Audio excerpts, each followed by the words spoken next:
पाकिस्तान को बेनकाब करने के लिए टीम इंडिया में 59 सदस्य, ओवैसी समेत विपक्ष के कई बड़े चेहरे लिस्ट से सिर्फ आनंद शर्मा को शामिल करने पर भड़की कांग्रेस। भारत की पोल खोल से डरा पाकिस्तान, झूठ फरेब फैलाने के लिए विदेशों में भेजे गए नेताओं का दल, बिलावल भुट्टो को बनाया लीडर। सेना ने जारी किया ऑपरेशन सिंदूर का नया वीडियो, वेस्टर्न कमांड ने बताया पाकिस्तान को कैसे दिया गया जवाब, ऑपरेशन को बताया ताकतवर और सक्षम।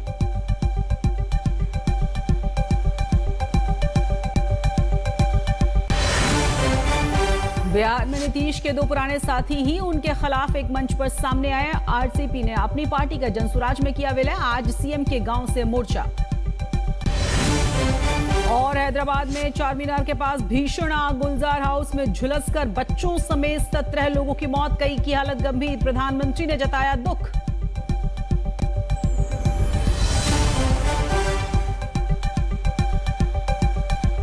इस वक्त की बड़ी और अहम खबर बता दें आपको, हैदराबाद से आ रही है। आपको बता दें कि चार मीनार के पास भीषण आग ने तांडव मचाया, झुलसकर इस आग की वजह से 17 लोगों की जान चली गई है। जानकारी ये मिल रही है गुलजार हाउस में ये आग लगी थी जिसमें 17 लोगों की जान गई है।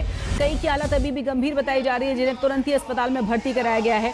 हालात देखकर आप अंदाजा लगा सकते हैं कि किस तरह के हालात यहाँ पर बने हैं। और आपको ये भी बता दें कि आग के तांडव ने काफी बड़े एरिया को अपनी चपेट में लिया है। जानकारी ये मिल रही है कि शॉर्ट सर्किट की वजह से आग लगी थी। कई दमकल की गाड़ियां मौके पर मौजूद हैं, आग को बुझाने का काम जारी है। तमाम लोगों को निकाल कर अस्पताल में भर्ती कराया जा रहा है। 17 लोगों की तो मौत की पुष्टि हो चुकी है।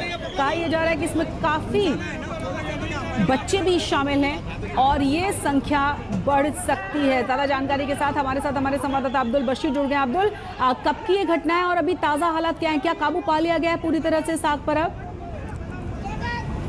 जी बिल्कुल, आग पर तो काबू जो पा लिया गया है। ये घटना लगभग 6:15 बजे, आज सुबह 6:15 बजे हुई, जहां पर गुलजार हाउस जो चार मीनार के ठीक बगल में पड़ता है, वहां पर एक बिल्डिंग जो 2 माले की बिल्डिंग है, उस बिल्डिंग के ग्राउंड फ्लोर में यह आग लगी। इस आग के चलते जो फैमिलीज अंदर थे फर्स्ट और सेकेंड फ्लोर पे, वो अंदर ही फंस गए, जिनमें 8 बच्चे और कई सारे बड़े लोग थे, जिसमें से 17 लोगों की मौत हुई है। इन 17 लोगों में 8 बच्चे शामिल हैं। 8 बच्चे जो इस वक्त बिल्डिंग में मौजूद थे। काफी बच्चों की तो वहां जलने से मौत हुई और दूसरों की काफी ज्यादा धुआं होने की वजह से मौत हुई। लगभग इमीडिएटली फायर टेंडर्स वहां पर पहुंचे, 11 गाड़ियां वहां पर पहुंची, 17 फायर ऑफिसर्स ग्राउंड पे थे, 70 ऑफिशियल ग्राउंड पे थे। तेलंगाना के मिनिस्टर पोनम प्रभाकर वहां पर मौके वादल पे पहुंचे, किशन रेड्डी जी पहुंचे, यूनियन मिनिस्टर, चीफ मिनिस्टर भी इस जो है हालात का जायजा ले रहे हैं। लगभग 11 गाड़ियों का, फायर इंजन का इस्तेमाल किया गया लोगों को बाहर निकालने के लिए। जितने भी लोग बाहर निकाले गए, लगभग की मौत हो चुकी है। कई सारे काफी सारे जो 17 लोग हैं, उसमें से 15 लोग जो है अस्पताल में इलाज लेते हुए वो मारे गए। और इस रेस्क्यू ऑपरेशन में फायर रोबोट का भी इस्तेमाल किया गया, बोरंटो स्काईलिफ्ट हाइड्रोलिक प्लेटफॉर्म का भी यूज किया गया, जिससे रेस्क्यू ऑपरेशन किए गए। काफी ज्यादा मशक्कतों का सामना करते हुए इस आग पर काबू पा लिया गया है। लेकिन आग की वजह अभी तक इन्वेस्टिगेशन में है।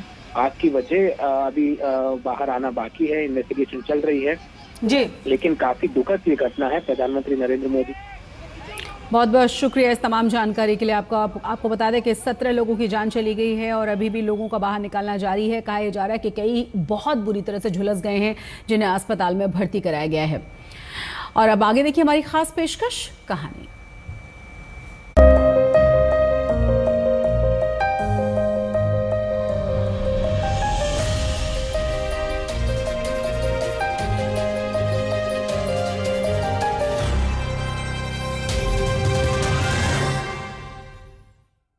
नमस्कार, स्वागत है आपका। आप देख रहे हैं कहानी 2.0। आपके साथ हूं मैं नेहा बाथम। ऑपरेशन सिंदूर के जरिए भारत ने पाकिस्तान और पाकिस्तान में मौजूद आतंक की कमर तोड़ दी। सैकड़ों आतंकी मारे गए। पाकिस्तान का मिलिट्री और आतंकी इंफ्रास्ट्रक्चर तबाह हो गया है। एक बार फिर भारत ने यह साबित कर दिया कि भारत पाकिस्तान युद्ध में जीत हमेशा भारत की ही होनी है, चाहे 1947 हो, 1965, 1971 या फिर 1999। आज कहानी भारत और पाकिस्तान के बीच हुई जंगों और उनके नतीजों की।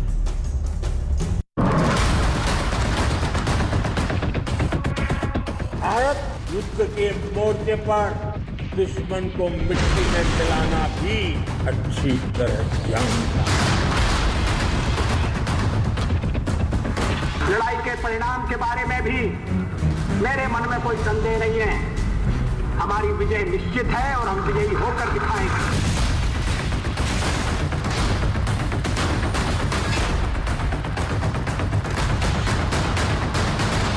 We can't endanger our security in any way.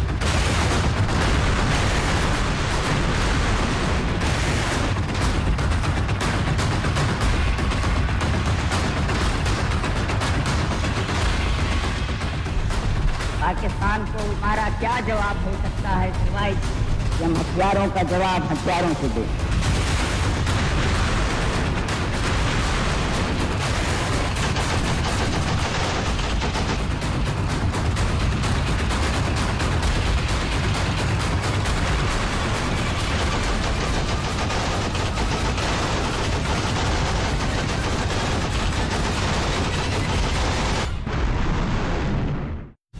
ये कहानी एक ऐसे युद्ध की है जो सिर्फ हथियारों से नहीं, इरादों से लड़ा गया।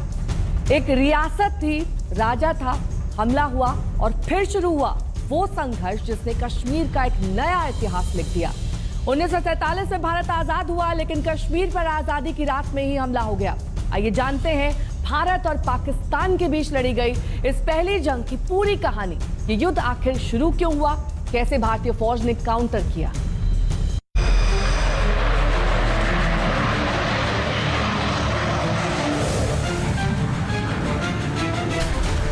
पहलगाम में आतंक का जवाब पाकिस्तान ने सोचा नहीं होगा कि इतना भारी पड़ जाएगा।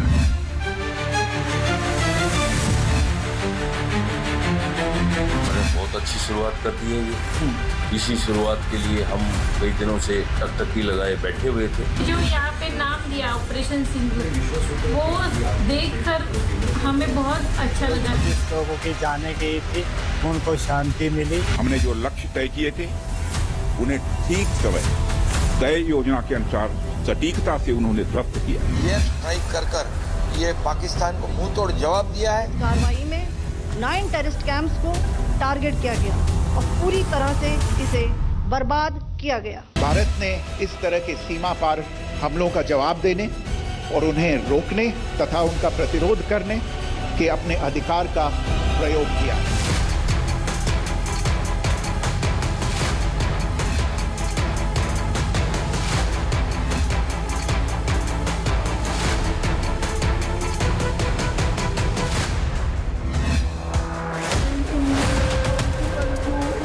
पाकिस्तान दावा कर रहा है कि भारत की कार्रवाई का जवाब देगा और भारत इसी ताक में बैठा है कि पाकिस्तान एक बार और जुर्रत करे और भारत सारा हिसाब बराबर करे।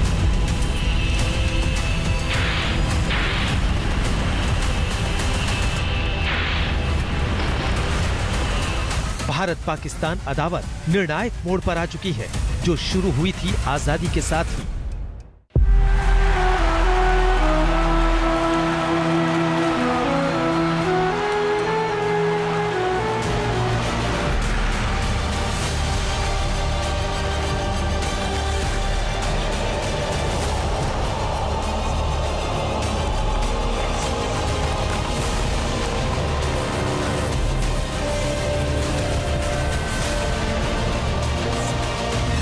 साल 1947 भारत के इतिहास का वो साल जब भारत ने आजादी की सांस तो ली, लेकिन उस सांस में बंटवारे का दर्द घुला हुआ था।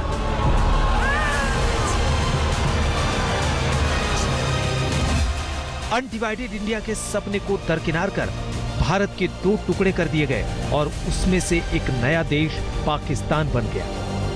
इस विभाजन ने सिर्फ जमीनें ही नहीं बांटी, बल्कि लाखों लोगों की जिंदगी, रिश्ते और घरों को भी बांट दिया। अगस्त 1947 के खत्म होते होते इंडिया और पाकिस्तान के बीच तनाव बढ़ गया था। हिंदू और मुसलमान के बीच दंगे भड़क उठे, चारों तरफ हिंसा। लाखों लोग अपनी जान बचाने के लिए अपना सब कुछ छोड़कर भागने के लिए मजबूर हो गए। इसी अफरा तफरी में ही जम्मू और कश्मीर के साथ भारत और पाकिस्तान के बीच पहले युद्ध की कहानी शुरू होती है। जम्मू कश्मीर के महाराजा हरि सिंह एक कठिन मोड़ पे खड़े थे। खुद तो वो हिंदू थे, लेकिन उनकी रियासत की 77% आबादी मुसलमानों की थी। देश के बंटवारे के बाद सभी प्रिंसली स्टेट्स के पास 3 ऑप्शन थे। पहला ऑप्शन कि वो भारत का हिस्सा बन जाएं, दूसरा ऑप्शन पाकिस्तान के साथ जुड़ जाएं और तीसरा ऑप्शन था कि वो एक इंडिपेंडेंट स्टेट बन के रहें। हरि सिंह ने इनमें से तीसरा ऑप्शन चुना, यानी कि उन्होंने फैसला किया कि जम्मू कश्मीर एक इंडिपेंडेंट स्टेट बन के रहेगा। जम्मू कश्मीर के राजा हरि सिंह ने 12 अगस्त 1947 को भारत और पाकिस्तान के साथ स्टैंड स्टिल एग्रीमेंट का प्रस्ताव रखा। भारत ने इस एग्रीमेंट पर विचार करने के लिए कुछ वक्त मांगा, लेकिन पाकिस्तान ने इसे तुरंत स्वीकार कर लिया। पाकिस्तान इस तरह जम्मू और कश्मीर का दोस्त बनने का नाटक कर रहा था, जबकि असल में उसकी नीयत कुछ और ही थी। पाकिस्तान की नजरें गिद्ध की तरह कश्मीर पर टिकी हुई थी। वो किसी भी कीमत पर कब्जा करना चाहता था। जिन्ना को लगता था कि मुस्लिम मेजॉरिटी वाला कश्मीर पाकिस्तान को चुनेगा और वहाँ के लोग खुद ब खुद पाकिस्तान में शामिल हो जाएंगे, लेकिन उनका ये भ्रम जल्द ही टूट गया। 1947 की मुख्य जो कारण है वो यही है कि भाई जो महाराजा थे उन्होंने जो एक्सेशन डॉक्यूमेंट था वो बहुत देर से साइन किया। वो पहले न्यूट्रल उसमें थे कि भाई दोनों कंट्रीज के साथ उनका कोई वो नहीं था, वो इंडिपेंडेंट रहना चाहते थे। क्योंकि महाराजा ने डिले कर दिया और पाकिस्तान ने साजिश कर ली, और एक्चुअली पाकिस्तान नहीं, ब्रिटिशर्स और पाकिस्तान की कंबाइंड साजिश 1947 आज़ादी से पहले ही शुरू हो गई थी। तो मेरा मानना ये है कि अगर टाइम से वो भारत के अंदर अपना विलय करते तो कोई दिक्कत नहीं होती। जम्मू और कश्मीर के सबसे बड़े नेता शेख अब्दुल्ला थे और शेख अब्दुल्ला राजा हरि सिंह के कट्टर विरोधी थे, लेकिन फिर भी उन्होंने जिन्ना के इस प्रपोजल को ठुकरा दिया था, जिसमें जम्मू कश्मीर को पाकिस्तान में शामिल करने की बात कही गई थी। इसके बाद रची जाती है पाकिस्तान में एक खतरनाक साजिश। पाकिस्तानी सेना सीधा जम्मू कश्मीर में दाखिल नहीं होना चाहती, इसीलिए कबायली लड़ाकों को दी जाती है ट्रेनिंग, पैसा और हथियार। इस प्लान के पीछे सोचिए कि कबायली लड़ाकों के जरिए हमला करने से एक तो पाकिस्तानी सेना पे सीधा इल्जाम नहीं आएगा और दूसरा जम्मू कश्मीर में दंगा और फसाद भड़केगा, जिससे घबरा के हरि सिंह पाकिस्तान में शामिल होने को तैयार हो जाएंगे। 22 अक्टूबर 1947 धरती पर स्वर्ग कहे जाने वाले जम्मू और कश्मीर की वादियों में हल्की बर्फबारी शुरू हो चुकी थी। बर्फ की नर्म चादर घाटी को ढकने लगी थी, लेकिन किसी को अंदाजा भी नहीं था कि इन खूबसूरत वादियों में जल्द ही एक भयानक तूफान उठने वाला है। महाराजा हरि सिंह भारत और पाकिस्तान दोनों में से किसी के भी साथ न जाने के फैसले को अपनी जीत मानकर चैन की नींद सो रहे थे। उन्हें यकीन था कि जम्मू और कश्मीर स्वतंत्र रहकर सुकून से जी सकेगा, मगर उन्हें कहां पता था कि उनकी हसीन रियासत को लहूलुहान करने के लिए सीमा के उस पार पाकिस्तान में एक नापाक साजिश रची जा चुकी है। उसी खौफनाक साजिश को अंजाम देने के लिए पाकिस्तान की ओर से हजारों हथियारबंद कबायली लड़ाकों और कबायलियों के भेष में ही हजारों पाकिस्तानी सैनिक 22 अक्टूबर 1947 को जम्मू और कश्मीर में घुस आते हैं और कत्लेआम शुरू कर देते हैं।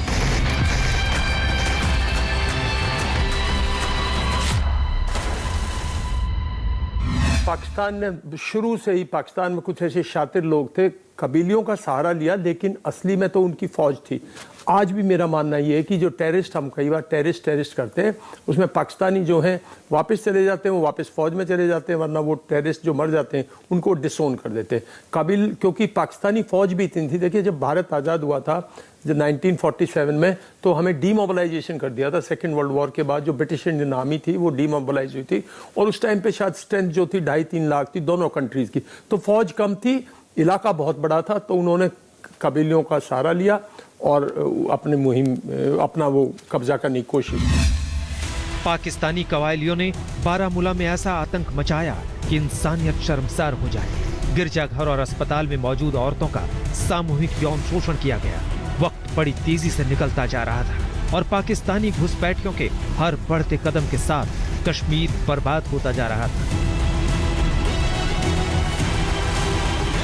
पाकिस्तान के इस दोहरे जाल में महाराजा हरि सिंह फंसते जा रहे थे। उन्हें अपनी रियासत रेत की तरह साफ साफ पाकिस्तान की ओर फिसलती दिख रही थी। ऐसे में उन्हें अपने राज्य को बचाने के लिए भारत की याद आई।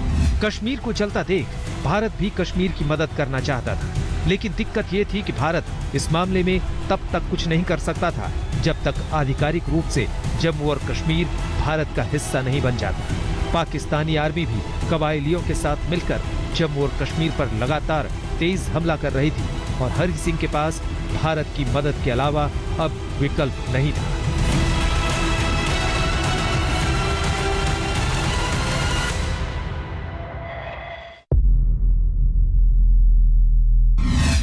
अक्टूबर 1947 को Maharaja Hari Singh instrument of accession पर दस्तखत करते हैं और आधिकारिक तौर पर जम्मू कश्मीर भारत का हिस्सा बन जाता है।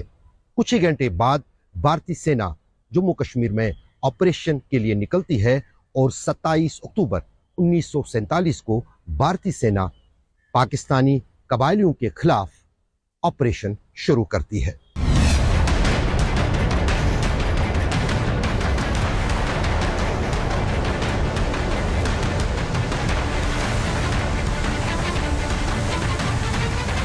श्रीनगर पहुंचते ही इंडियन आर्मी बारामूला में मोर्चा संभालती है और कबायलियों पर कहर बनकर टूट पड़ती है।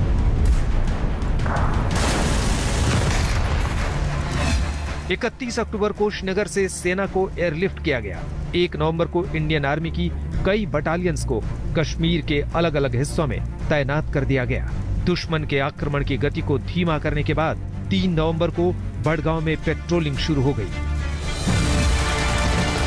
अब इंडियन आर्मी के नियंत्रण में बारामूला आ चुका था। इसके बाद भारतीय जवानों ने पुंछ को अपने कब्जे में किया। इसके बाद कोतली भारतीय सेना 13 नवंबर 1947 तक पुरी को रिकैप्चर करने में सफल रही, जिससे श्रीनगर पर मंडरा रहा खतरा पूरी तरह से टल गया। जम्मू और कश्मीर के कई क्षेत्रों में अब भी पाकिस्तानी सैनिकों और कबायलियों का कब्जा था और वो हिस्सा आजाद कराने के लिए कई मोर्चों पर भयानक युद्ध जारी था।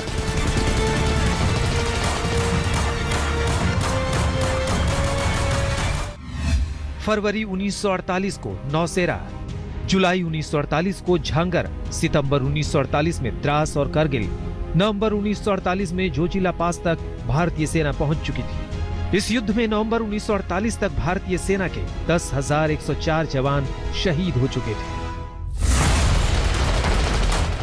1 साल तक युद्ध चलता रहा। भारतीय सेना न कश्मीर को जानती थी, न रास्तों को, न वहां की भौगोलिक स्थिति को, लेकिन भारतीय फौज ने अपने शौर्य और ताकत से पाकिस्तान के सैनिकों और कबायलियों के साथ एक साथ भिड़कर उन्हें जम्मू और कश्मीर के एक बहुत बड़े हिस्से से उल्टे पांव लौटने पर मजबूर कर दिया था।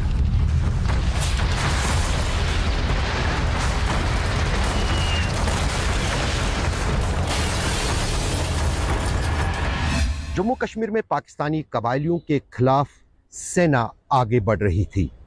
उसी बीच देश के वायसराय लॉर्ड माउंटबेटन ने तब भारत के प्रधानमंत्री जवाहरलाल नेहरू को ये सलाह दी कि वो जम्मू कश्मीर का मामला यूनाइटेड नेशंस में ले जाएं और वहीं पर यूएन में उसे उठाएं। उस वक्त भी तब वल्लभ भाई पटेल ने इस फैसले का विरोध किया, लेकिन उसके बावजूद भी वायसराय के कहने पर जवाहरलाल नेहरू ने जम्मू कश्मीर में पाकिस्तानियों कबायलियों की घुसपैठ का मामला जो है वो यूनाइटेड नेशंस में लिया। नेहरू सरदार पटेल की बात को नजरअंदाज कर देते हैं और 1 जनवरी 1948 को इस मामले को यूनाइटेड नेशंस में ले जाते हैं। जवाहरलाल नेहरू को उम्मीद थी कि यूनाइटेड नेशंस भारत के पक्ष में फैसला लेगा, लेकिन यूएन में भारत का यह कदम एक बड़ी कूटनीतिक भूल साबित हुआ। 21 अप्रैल 1948 को यूएन ने रेजोल्यूशन 47 पारित किया, जिसमें कहा गया कि पाकिस्तान को पहले अपने सभी रेगुलर ट्रूप्स, इर्रेगुलर्स और ट्राइबल इन्वेडर्स को जम्मू एंड कश्मीर से हटाना होगा। साथ ही भारत से भी अपनी सैन्य ताकत को वहां कम करने की बात की गई। भारत लॉ एंड ऑर्डर को मेंटेन करने के लिए लिमिटेड फोर्सेस को जम्मू एंड कश्मीर में रख सकता था। इसके बाद रेजोल्यूशन 47 में कहा गया कि जब ये दोनों शर्तें पूरी हो जाएंगी तब वहां जनमत संग्रह कराया जाएगा, जिससे वहां की जनता तय करेगी कि जम्मू और कश्मीर भारत का हिस्सा बना रहेगा या पाकिस्तान में शामिल होगा। नवंबर 1948 में भारत और पाकिस्तान जनमत संग्रह पर सहमत हो गए, लेकिन पाकिस्तान ने यहां से अपने सैनिकों को आज तक नहीं हटाया। दोनों देशों के बीच उस वक्त 1 जनवरी 1949 को युद्ध विराम पर सहमति हो गई। सीज फायर लाइन वहीं पर तय की गई जहां उस वक्त दोनों देशों की सेनाओं ने अपनी अपनी पोजीशन कायम कर रखी थी। इससे भारत के हिस्से जम्मू एंड कश्मीर का केवल 65% हिस्सा ही आ सका, जबकि 35% हिस्सा पाकिस्तान के कब्जे में चला गया, जिसे पाकिस्तान ऑक्युपाइड कश्मीर यानी पीओके के नाम से जाना जाता है। अब कहानी 1965 के उस ऐतिहासिक युद्ध की जब भारत ने पाकिस्तान की चालों को दूसरी बार नाकाम किया था। पाकिस्तान को लगता था कि भारत 1962 युद्ध के बाद कमजोर हो गया। कश्मीर को हड़पने का सपना लिए उसने ऑपरेशन जिब्राल्टर की योजना बनाई, लेकिन उसे नहीं मालूम था कि हिंदुस्तान की मिट्टी में पैदा हुए जवान से सीमा पर लड़ते नहीं, बल्कि वो राष्ट्र के लिए मर मिटते हैं। जवानों के शौर्य ने पाकिस्तान को फिर धूल चटाई।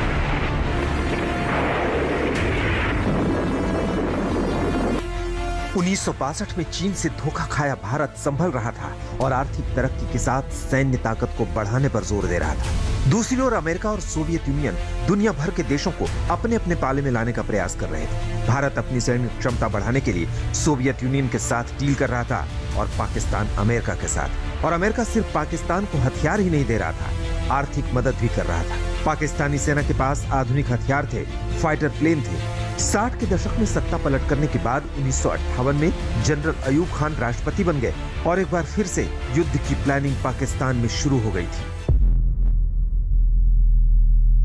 सबसे पहले 1964 में पाकिस्तान में कश्मीर पब्लिसिटी कमेटी बनाई गई, जिसका काम था जम्मू कश्मीर को एक पीड़ित राज्य दिखाना। ये सब बताया गया कि यहाँ के लोग हैं, खासतौर पे मुसलमान, जिनको पीड़ित किया जाता है, और इसी वजह से पाकिस्तान जनता को ऐसा लगा कि यहाँ के मुसलमान उनसे जुड़ना चाहते हैं।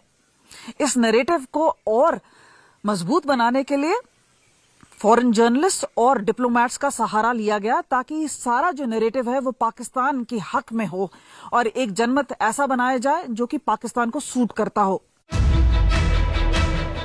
पाकिस्तान की इस हरकत से भारत नाराज हो गया था।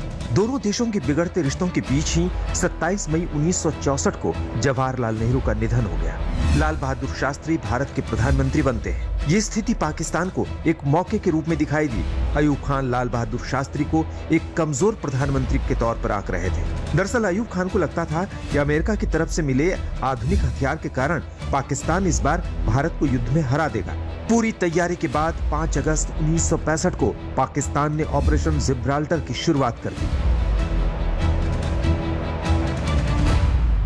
1965 की वॉर में पाकिस्तान का बहुत ही एक सीधा सा था। पाकिस्तान ने सोचा 1962 में भारत जो है वो चाइना से हार चुका है, थका हुआ है, मोराल लो है, तो उनका एक ही इरादा था कि किस तरह से भारत को हराया जाए और कश्मीर को जो है, जम्मू एंड कश्मीर को दोबारा से जो है मतलब पूरे के पूरे स्टेट को अपने साथ मिला लिया जाए। 5 अगस्त को पाकिस्तान ऑपरेशन जिब्राल्टर के तहत हजारों घुसपैठियों को जम्मू कश्मीर में भेजना शुरू किया, ताकि घाटी में विद्रोह कराया जाए और इसे अंतर्राष्ट्रीय मुद्दा बनाया जाए। लेकिन स्थानीय लोगों के साथ साथ भारतीय सेना ने घुसपैठियों को पहचान लिया। इस घुसपैठ की आड़ में पाकिस्तानी सैनिक भी कश्मीर तक पहुंचना चाह रहे थे। 1962 की बात अलग थी, लेकिन भारतीय सेना जो है वो 1962 में भी बहुत बहादुरी से लड़ी थी। भारतीय बड़ी प्रोफेशनल थी और भारतीय सेना 1962 में देखिए चाइनीज पे हावी थी। वो तो आउट नंबर होगी, वो तो बिल्कुल एक सरप्राइज के तौर पे होगी, लेकिन भारतीय सेना ने बहुत जल्दी रीगेन कर लिया, जनरलशिप ने रीगेन कर लिया। और जो हमारी स्ट्रैटेजी थी, जो हमने पेशेंस दिखाई, प्रिपरेशन दिखाई, और इसके बाद सितंबर में जो हमने बिल्कुल एक सोच समझ के जो हमने अपना अटैक किया पूरे के पूरे लाहौर सेक्टर में, सियालकोट सेक्टर में और हाजीपुर के पास तक, मतलब हमने लिया, तो प्रिपेयर्ड थी, मोरल हाई था और हमारी जीत बिल्कुल थी, उसमें कोई डाउट नहीं था। ये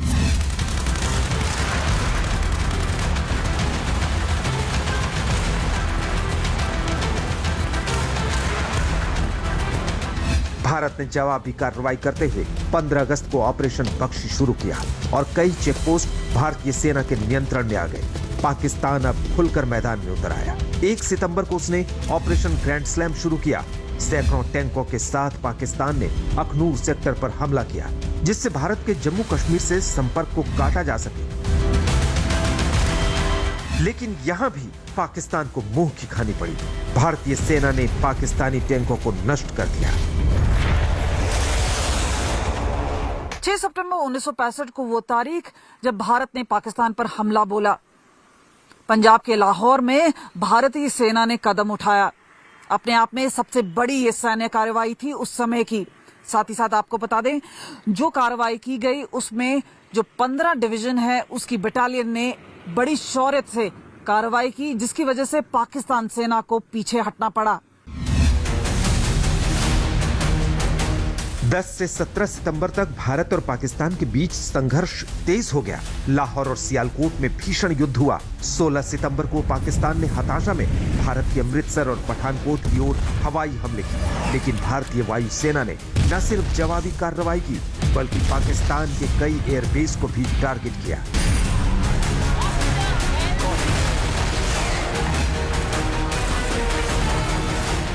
संयुक्त राष्ट्र, अमेरिका और रूस की मध्यस्थता के बाद 22 सितंबर को युद्ध विराम की घोषणा हुई। भारतीय फौज उस समय लाहौर के 11 किलोमीटर पास थी और सियालकोट को चारों तरफ से घेर चुकी थी।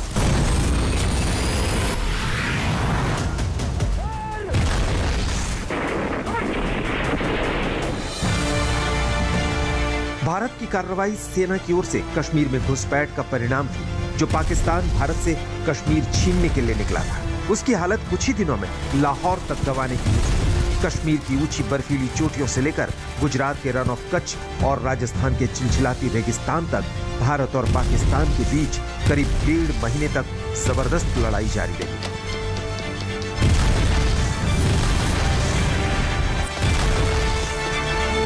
उन्नीस 1965 में पाकिस्तान के पास अत्याधुनिक हथियार थे, पैटर्न टैंक्स थे, अत्याधुनिक फाइटर जेट्स थे, क्योंकि उस समय पाकिस्तान और अमेरिका के संबंध काफी घनिष्ठ थे।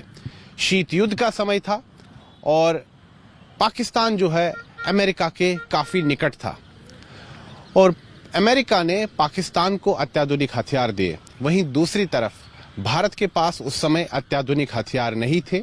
उस समय हमारी रणनीति ऐसी रही, हमारे जो आर्म्ड फोर्सेस है, हमारी जो सेना है, उनकी रणनीति ऐसी रही, उन्होंने अदम्य शौर्य और साहस का परिचय दिया और पाकिस्तान को धूल चटाई।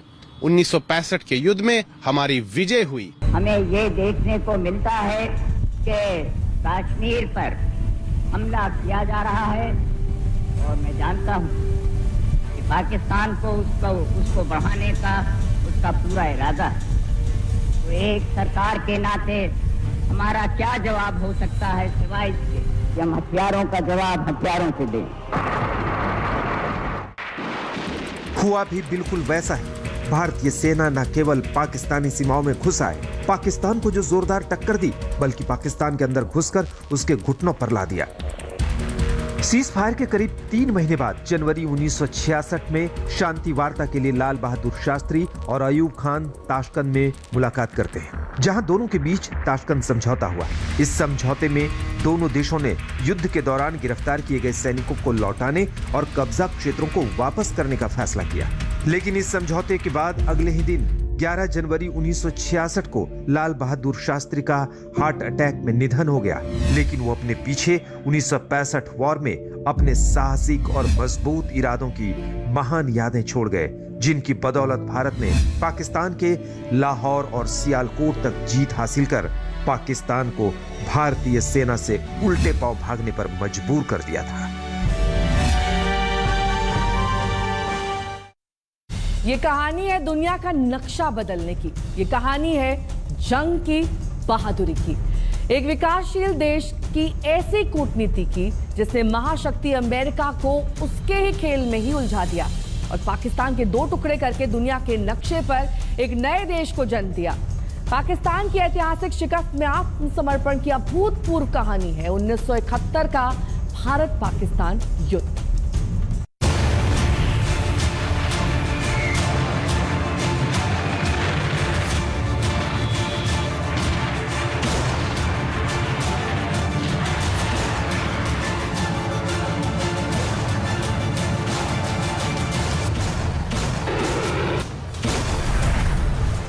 साल 1971 यह उस दौर की कहानी है जब पाकिस्तान पूर्वी और पश्चिमी पाकिस्तान में बटा हुआ था। पूर्वी पाकिस्तान में मुजीबुर रहमान की पार्टी अवामी लीग चुनावों में बड़ी जीत पाकर सरकार बनाने की तैयारी कर रही थी, लेकिन पाकिस्तान के प्रधानमंत्री जुल्फिकार अली भुट्टो उसके खिलाफ थे और देखते ही देखते पूर्वी पाकिस्तान में बगावत हो गई। बांग्लादेश नाम दुनिया के सामने पहली बार आता है। शेख मुजीबुर रहमान जनता के साथ खड़े होते हैं, आंदोलनकारी अपनी आर्मी बनाते हैं और नाम होता है मुक्ति वाहिनी। इस आर्मी का मकसद बांग्लादेश की आजादी होता है, लेकिन पाकिस्तान इस बगावत को कुचलने के लिए बलूचिस्तान के बुचर कहे जाने वाले जनरल टिक्का खान को ढाका भेज देता है। The Pak Army on the night of 25th, 26th. Pakistani सेना ने 25 और 26 की रात में ऑपरेशन सर्च लाइट में ढाका यूनिवर्सिटी पर हमला बोला और हजारों, मैं कह सकता हूं कि लाखों लोगों को मार दिया। शरणार्थी भारत आने लगे। तब श्रीमती गांधी ने फैसला लिया कि हमें बांग्लादेश के लोगों की मदद करनी चाहिए और इस तरह हम इस जंग में शामिल हुए। पूर्वी पाकिस्तान से बड़े पैमाने पर पलायन शुरू हो गया।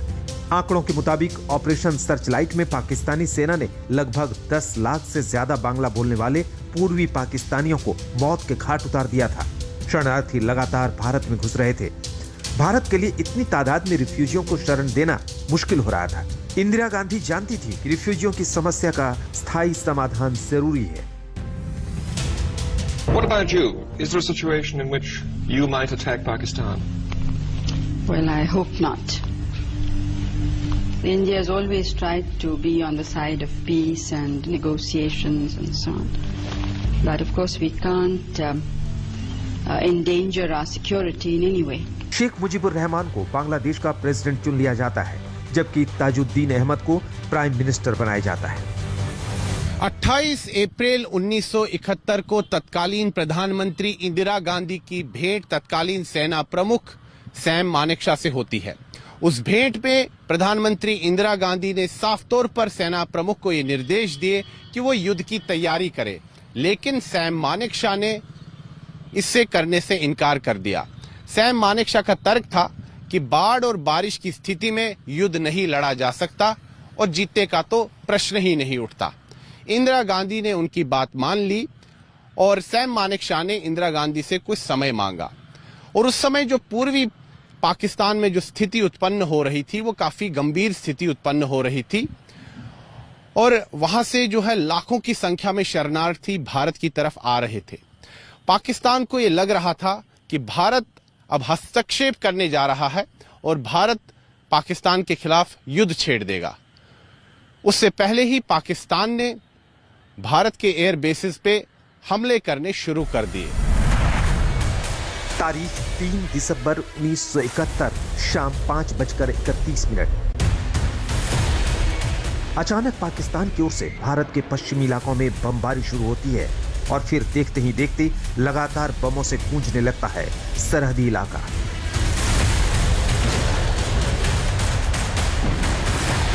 Problem was this. the American resolution, United Nations, vetoed by Soviets. Soviets said no more veto. America के बेड़े स्ट्रेट ऑफ मेलिका में थे।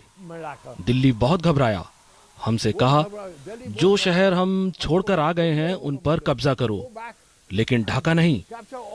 हम ढाका के बाहर ही थे। हमने उस निर्देश को नजरअंदाज कर दिया और ढाका की ओर बढ़ गए। Impossible task, but no mention of Dhaka. We are outside Dhaka.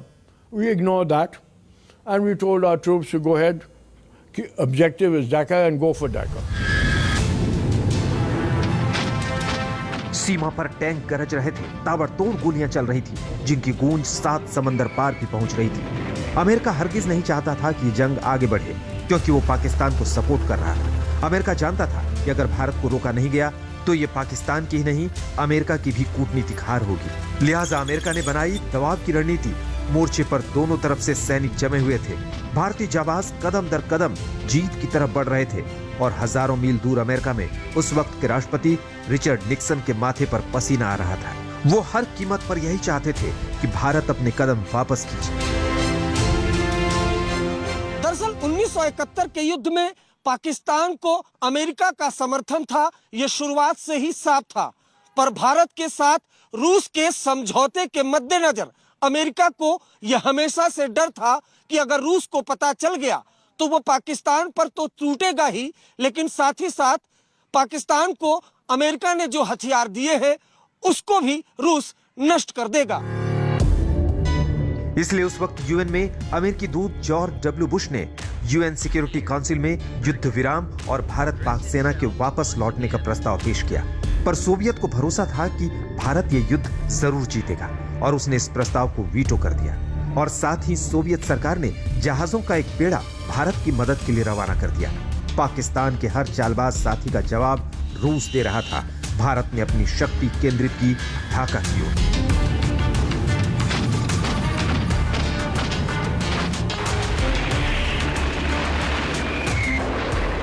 इधर युद्ध शुरू होने के अगले ही दिन भारतीय सेना ने कराची शहर पर हमला बोल दिया था। ऑपरेशन ट्राइडेंट कामयाब रहा और भारत ने इसी शहर को निशाना बनाकर 8 दिसंबर को ऑपरेशन पाइथन को अंजाम दिया। इन दोनों ऑपरेशन के बीच भारतीय एयरफोर्स ने कराची में ईंधन और हथियार के डिपो पर जबरदस्त बमबारी की थी, जिसमें कराची की आधी क्षमता तहस नहस हो गई थी।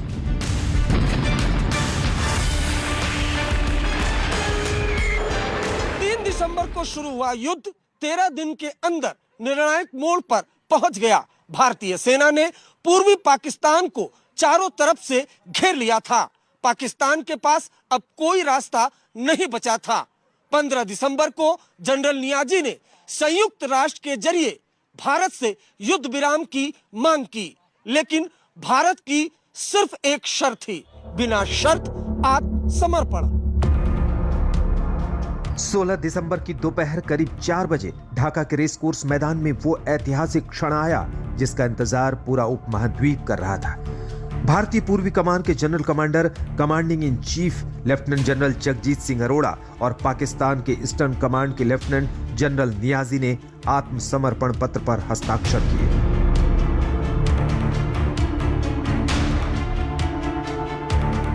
तिरानवे 93,000 पाकिस्तानी सैनिकों ने हथियार डाल दिए। ये इतिहास का सबसे बड़ा आत्मसमर्पण था। उस वक्त कोई भी दूसरा देश होता तो एक पल के लिए जीती हुई जमीन की ओर देखता, विचार करता, पर यह हिंदुस्तान था। भारत ने कब्जा तो दूर, ढाका में तिरंगा तक नहीं फहराया। पाकिस्तान अब तक 3 युद्ध बुरी तरह से हार चुका था, लेकिन एक बार फिर उसने कोशिश की 1999 में, जब परवेज मुशर्रफ पाकिस्तान के तानाशाह हुआ करते थे। दरअसल ये वो जंग थी जो दुश्मन ने छुप कर शुरू की, लेकिन हमारे जवानों ने सीना तान कर खत्म की। ये कहानी है 1999 के उस ऐतिहासिक युद्ध की जिसे पूरी दुनिया करगिल युद्ध के नाम से जानती है।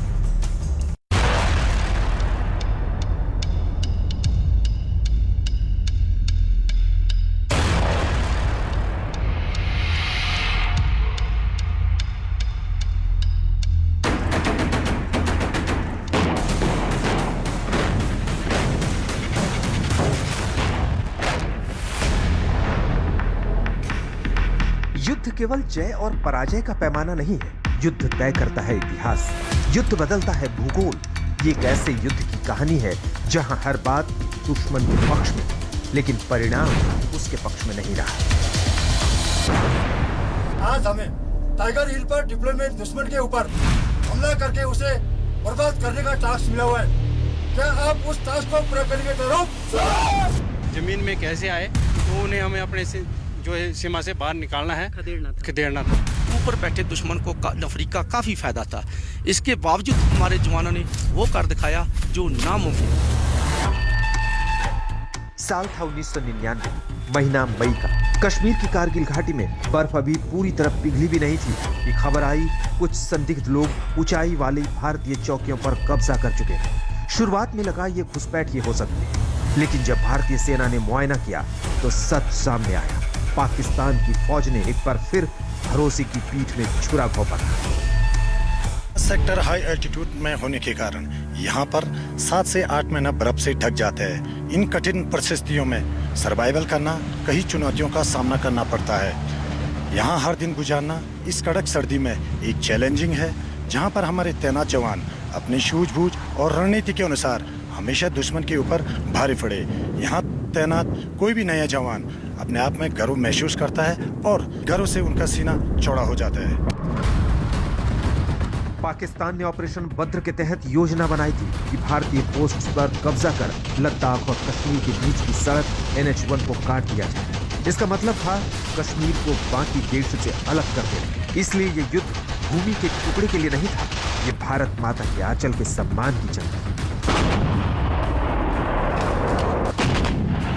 करगिल के इस युद्ध को 26 साल बीत चुके हैं। पहले इस समूचे क्षेत्र की जटिलता को समझिए, फिर पाकिस्तान की कुटिलता को समझिए और जानिए कि भारत की जीत इतनी बड़ी क्यों है। कारगिल के पहाड़ी क्षेत्र में स्थानीय चारवाओं ने कई हथियारबंद लोगों को देखा। उनकी सूचना जहां के अधिकारियों को दी, लेकिन पाकिस्तान का दावा था कि ये लड़ने वाले कश्मीरी उग्रवादी हैं। लेकिन उनसे बरामद हुआ दस्तावेज, हथियार व साजो सामान से उपकरणों ने यह बताया कि यह लड़ने वाले केवल घुसपैठिए नहीं बल्कि पाकिस्तान की सेना भी इनके साथ शामिल है। उस दौर में ये रवायत थी कि भीषण ठंड के मौसम में भारत और पाकिस्तान दोनों ही देशों की सेनाएं ऊंचे पोस्ट को खाली छोड़कर नीचे आ जाती थी। फिर मौसम बदलने पर वो वापस जाते। ये दोनों देशों के बीच एक अनकहा समझौता था, लेकिन 1999 में कुछ अलग हुआ। पाकिस्तान की सेना चोटियों से नीचे नहीं गई थी, उसने भारत के भरोसे का फायदा उठाया और रच दिया एक खौफनाक षड्यंत्र। ये श्रीनगर लेह हाईवे है, यानी कि एक ऐसी सड़क जो कि कश्मीर को लद्दाख से जोड़ती है। फौज के लिहाज से भी बेहद महत्वपूर्ण ये सड़क रही है। लॉजिस्टिकली सियाचिन तक सप्लाईज पहुंचने के लिए इसका इस्तेमाल किया जाता था। जो आम नागरिक रहे वो इसका इस्तेमाल करते थे।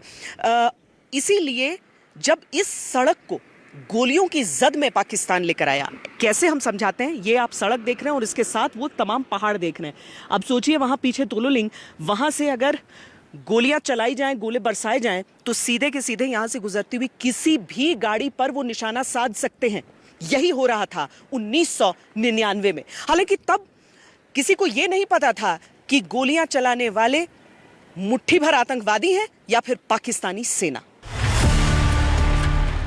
इस हमले की योजना बनाई थी पाकिस्तान के सेना प्रमुख जनरल परवेज मुशर्रफ ने, और उस वक्त नवाज शरीफ प्रधानमंत्री थे। पाकिस्तान ने LOC पार कर 130 से ज्यादा चौकियों पर कब्जा कर लिया था। टाइगर हिल, तोलोलिंग, मुश्को और पटाली, ये वो नाम थे जो भारत के लिए उस वक्त जख्म बन चुके थे। लिहाजा कार्रवाई में रणनीति उसी हिसाब से बन रही थी और सैनिक तोलोलिंग पर बढ़त हासिल नहीं कर पा रहे थे। 17 मई को भारतीय वायुसेना ने अपना पहला टोही विमान निकाला। जो तस्वीरें सामने आई उससे स्थिति साफ हुई और 26 मई को भारत ने ऑपरेशन विजय की घोषणा कर दी। हम शांति चाहते हैं, ये तो दुनिया ने देखा। अब दुनिया ये देखेगी कि हम शांति की रक्षा के लिए और अपनी शक्ति का भी प्रदर्शन कर सकते हैं। लड़ाई के परिणाम के बारे में भी मेरे मन में कोई संदेह नहीं है। हमारी विजय निश्चित है और हम विजयी होकर दिखाएंगे। इस बीच तोलोलिंग की लड़ाई भीषण होती जा रही। यहाँ 1 महीने बाद भी कामयाबी नहीं मिली थी। 18 ग्रेनेडियर्स लगातार चोटी हासिल करने की मुहिम में जुटे थे। 13 जून 1999 को सुबह के करीब 5 बजते तोलोलिंग पर तिरंगा लहराने लगा। तोलोलिंग में जीत मिल गई थी। चोटी पर तिरंगा लहरा रहा था, पर यह बस लड़ाई की शुरुआत थी। तोलोलिंग के अलावा 3 मुख्य पॉइंट नोल, हम और 3 पिंपल बहुत ही महत्वपूर्ण थे हमारी सेना के लिए। तोलोलिंग पे नुकसान हो रहा था, लेकिन कोई उसको तिरंगा लहरा नहीं रहा था वहां। जी जी जी, जिस तोलोलिंग का जिक्र करते वो टर्निंग पॉइंट ऑफ कारगिल वार था, जो हमारा सौभाग्य, हमारी बटालियन टू राजेव का सौभाग्य था कि उससे पहले उस पे 3 बटालियन ने हमला किया था।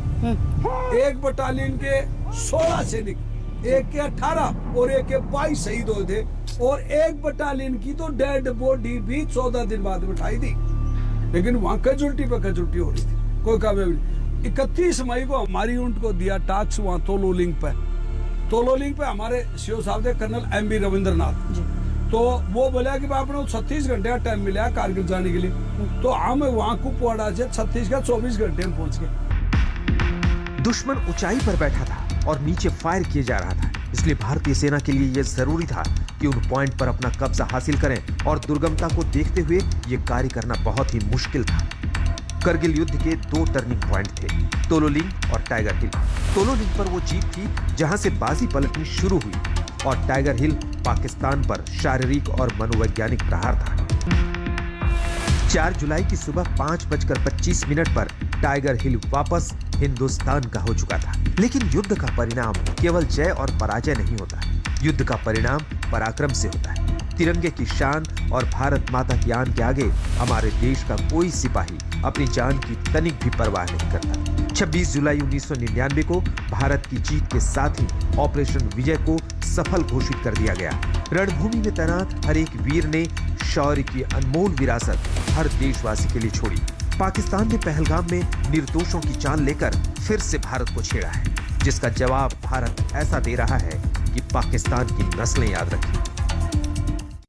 कहानी 2.0 में आज के लिए बस इतना ही। देश और दुनिया की तमाम खबरों के लिए आप देखते रहिए आज तक।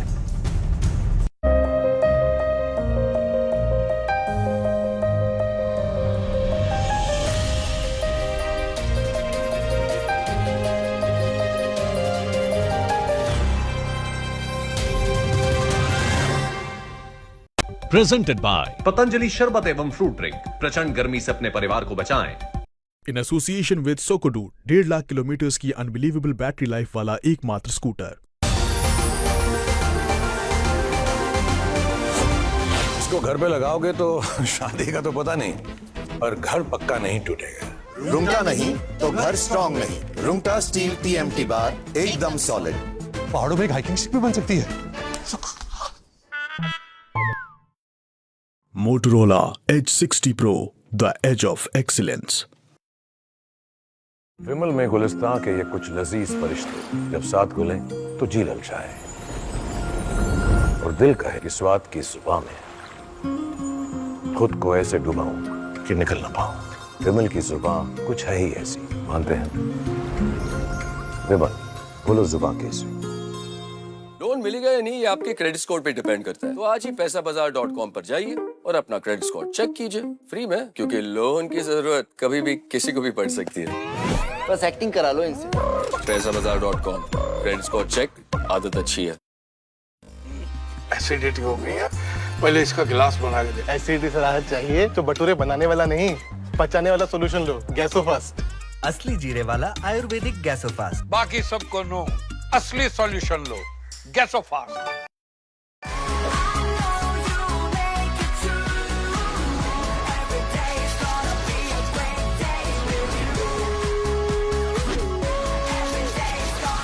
Motorola Edge 60 Pro.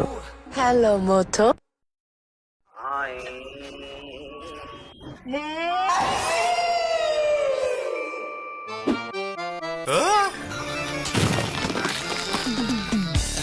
सबको पता है खड़े मसाले मतलब ज़ौफ़।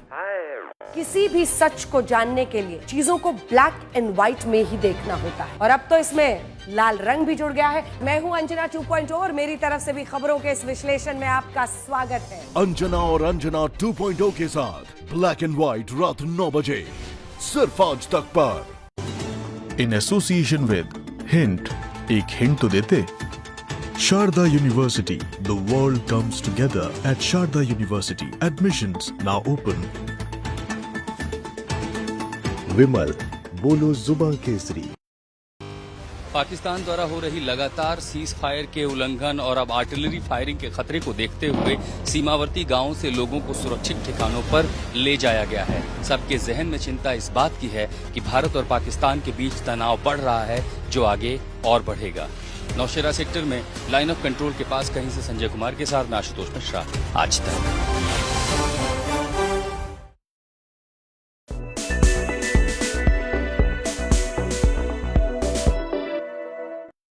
प्रेजेंटेड बाय पतंजलि शरबत एवं फ्रूट ड्रिंक। प्रचंड गर्मी से अपने परिवार को बचाएं।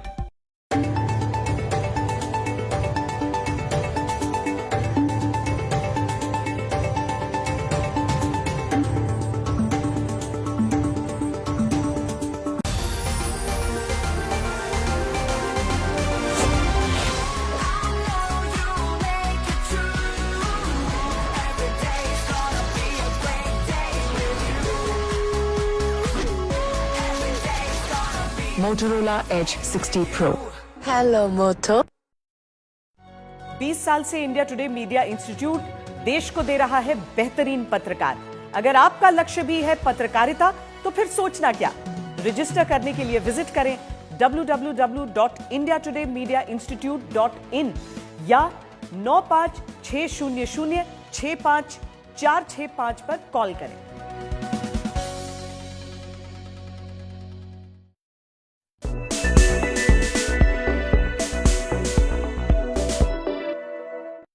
पार्टियां भी और ज्यादा जुड़ती हैं जब उनके भेजे हुए मनोनीत लोग जो है जाते हैं पार्टी से। उन्होंने कहा स्वाभाविक है, हमने नाम भेजे, उन नामों को उन्होंने इनकार कर दिया। एक तो आपके पास अधिकार नहीं है हम जिसको भेजे उनको इनकार करने का, फिर आप हम में से किसी को चुन लेते हैं। ये एक दिक्कत उसमें क्या होती है कि बीजेपी का एक चिर परिचित तरीका है हर चीज में कुछ ना कुछ कंट्रोवर्सी पैदा करनी। कांग्रेस के अंदर एक बड़ी उधरबुन है कि वहां पर मेरिट को दबाया जाता है, वहां पे योग्यता को नीचे लगाया जाता है और चमचागिरी को और दूसरी चीजों को बढ़ाया जाता है। ये कांग्रेस की समस्या है कि वो अपने मेरिट पे जो आदमी जो काम करने वाले हैं उनको दबाने का प्रयास करती है। कांग्रेस साफ करे कि वो थरूर जी से इतनी नफरत क्यों करती है, जब देश के प्रधानमंत्री जी, देश के सरकार थरूर जी को आगे ले जाकर देश का प्रतिनिधित्व देश के लिए अपनी बात विदेशों में कहलवाना चाहती, तो कांग्रेस को इससे क्या तकलीफ।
आप अपना मीडिया प्लान बनाना चाहते हैं स्मार्ट, तो चुनिए नए चैनल आज तक लाइव टीवी को अपने कनेक्टेड डिवाइसेस पर।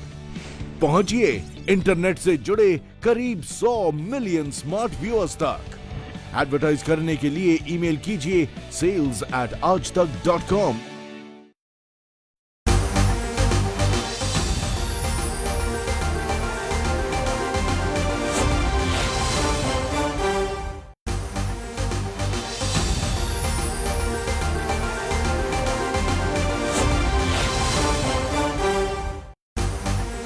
प्रेजेंटेड बाय पतंजलि शरबत एवं फ्रूट ड्रिंक। प्रचंड गर्मी से अपने परिवार को बचाएं।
प्रेजेंटेड बाय पतंजलि शरबत एवं फ्रूट ड्रिंक। प्रचंड गर्मी से अपने परिवार को बचाएं।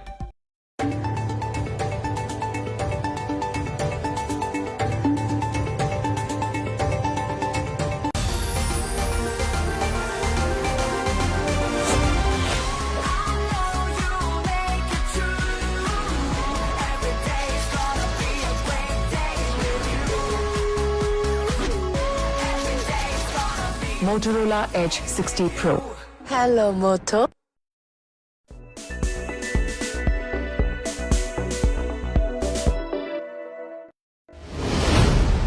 क्या सीज फायर की आखिरी तारीख 18 मई है?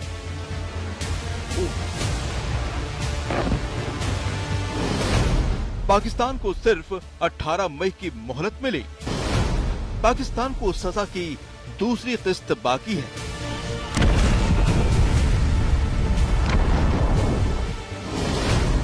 भारत की दो टूक, हिमाकत की तो जवाब मिलेगा। भारतीय फौज की तैयारी पूरी है, इशारा बाकी है।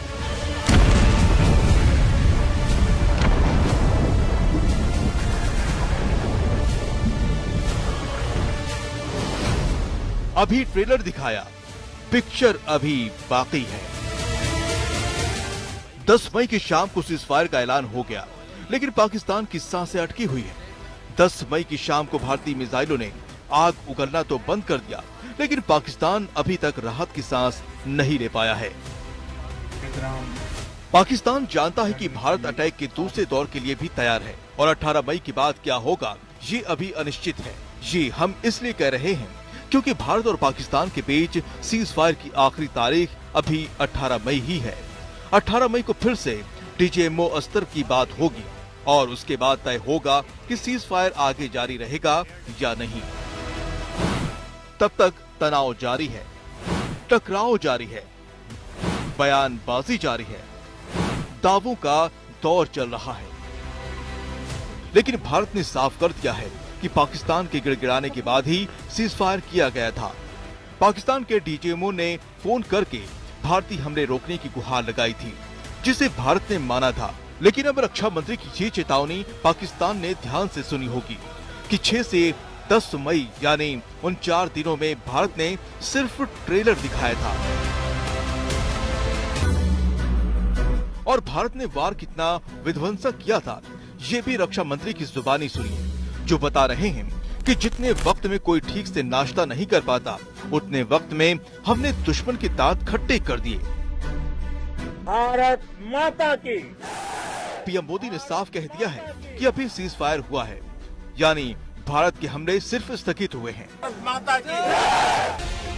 और जंग अभी बाकी है। इसका संकेत पाकिस्तान की गीदड़ भपकियों से भी मिलता है, जो बता रहा है कि वो अभी सुधरा नहीं है। पाकिस्तान के पीएम अब भी परमाणु टकराव का राग अलाप रहे हैं, यानी अभी आगे क्या होगा कोई नहीं जानता। ब्यूरो रिपोर्ट, आज तक।